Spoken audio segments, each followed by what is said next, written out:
Il fenomeno del gender pay gap, così viene chiamato, è trasversale sia al lavoro dipendente sia al lavoro professionale che al lavoro autonomo e anche per le imprenditrici. Quindi diciamo che il dato tendenziale è che le donne hanno redditi più bassi rispetto agli uomini. Però noi siamo andati ad esaminare effettivamente le motivazioni di queste differenze che possiamo analizzare proprio per la donna nel momento in cui c'è lo sviluppo della carriera professionale. Quindi una donna deve scegliere a volte di avere una famiglia e dei figli o di dare il massimo dal punto di vista professionale. Questa scelta nella generalità dei casi i maschi non la fanno e quindi il gap si registra maggiormente dai 40 anni ai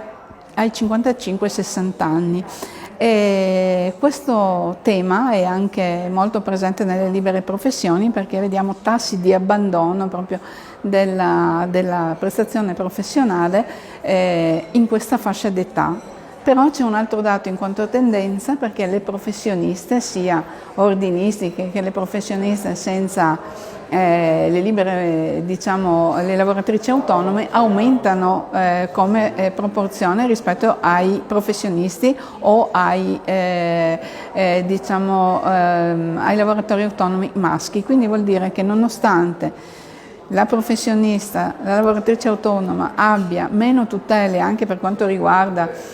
i congedi parentali, la maternità rispetto alle lavoratrici autonome, registriamo questo fenomeno. Questo fenomeno è importante perché vuol dire che la libera professione attrae le donne che preferiscono una tutela meno presente ma di poter sviluppare il proprio progetto di vita professionale. E quindi noi oggi analizzeremo anche con la platea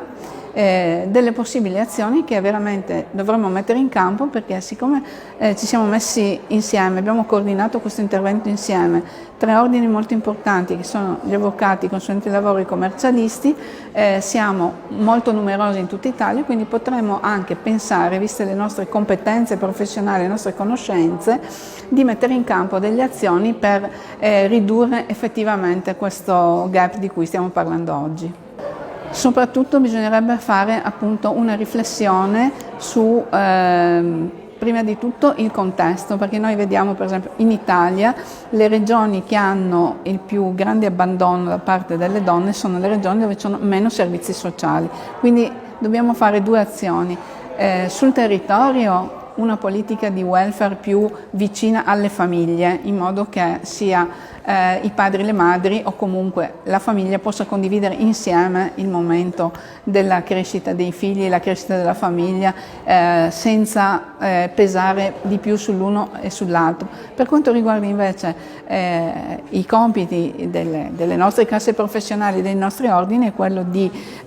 favorire una migliore conoscenza di questi fenomeni, cambiare la cultura e rivolgersi verso l'esterno con delle azioni che siano facilmente riconoscibili, anche perché le nostre casse professionali già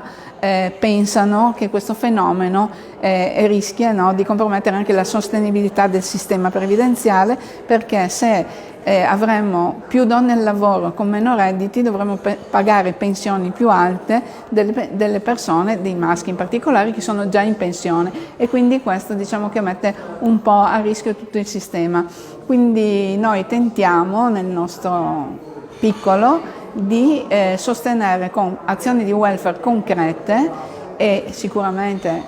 lo Stato, le regioni dovranno investire anche in questi ambiti per migliorare proprio il welfare sociale.